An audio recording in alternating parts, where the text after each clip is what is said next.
तो दुल्हन तो आपने देख ली, उसकी हकीकत भी देख ली। आपने ये भी देखा कि कैसे दलाल दूल्हे से एक मोटी रकम लेकर दुल्हन बेचता है और कैसे ये दगाबाज दुल्हनें भरोसे पर टिके पति पत्नी के रिश्ते को तार तार करती हैं।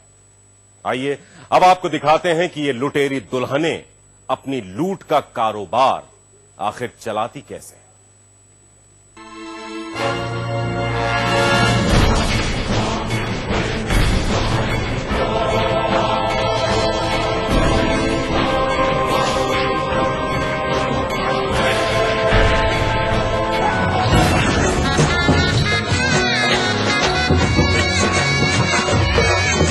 रिश्तों के बिसात पर धोखे की ये चौपड़ आखिर खेली कैसे जाती है? कैसे दुल्हनें शादी करती हैं? कैसे जरूरतमंद दूल्हा बनता है? कैसे दलाल ग्राहक फंसाते हैं? कैसे दूध मुंहे बच्चे जिंदगी भर मां के लिए तरसते हैं? और कैसे चलता है लुटेरी दुल्हनों के फेरों का गोरखधंधा?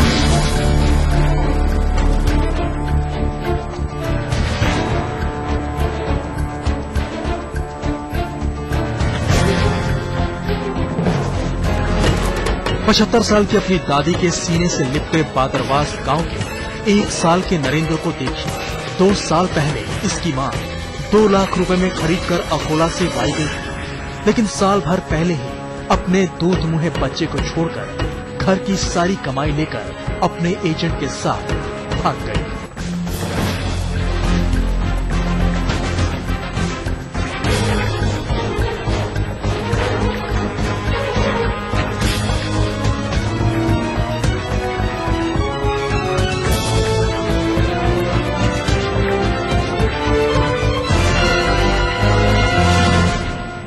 शादी के चक्कर में अपना खेती बाड़ी बेच चुका इसका बाप कमाने के लिए राजकोट गया है और पीछे से ये तीनों अपनी जिंदगी गुजार रहे हैं। 2 लाख रुपया बैठ का मारा था।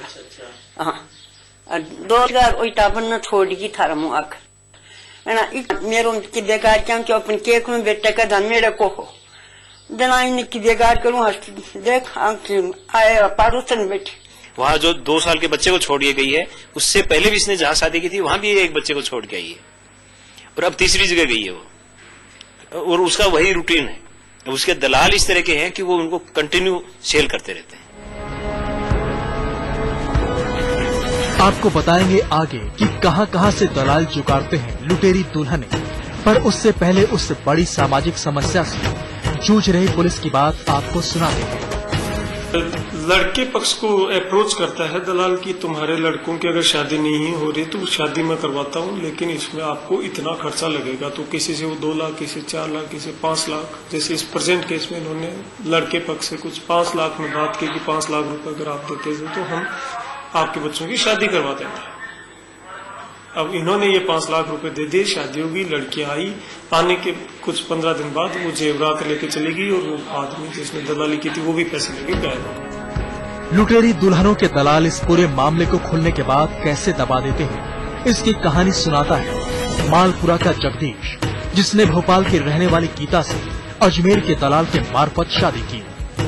शादी के 6 दिन बाद जगदीश एक दिन जैसे ही अपने घर से बाहर गया, बीवी अपने एजेंट के साथ भाग गई और जब एजेंट पर पुलिस कार्रवाई की धमकी दी तो उल्टे दहेज और प्रताड़ना के मामले में फंसाने की धमकी देने लगा।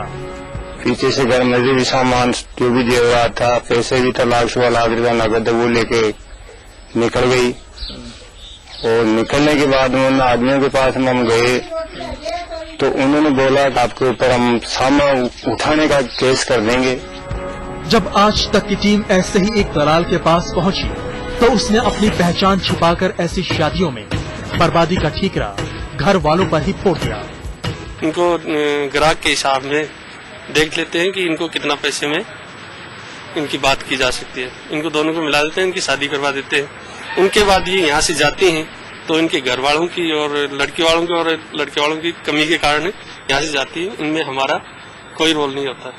सबसे बड़ी विडंबना है कि झुंझुनू राजस्थान के सबसे शिक्षित इलाकों में गिना जाता है, खास करके महिला शिक्षा में सबसे आगे है। लेकिन लड़कियों के कोख कत्ल के मामले में भी झुंझुनू सबसे आगे है। लड़कियों की कमी की वजह से जन्म जन्म का रिश्ता माने जाने वाली शादी अब यहाँ एक गंदा धंधा बन चुका है। नैना सिंह के साथ शरद कुमार, झुंझुनू आज तक।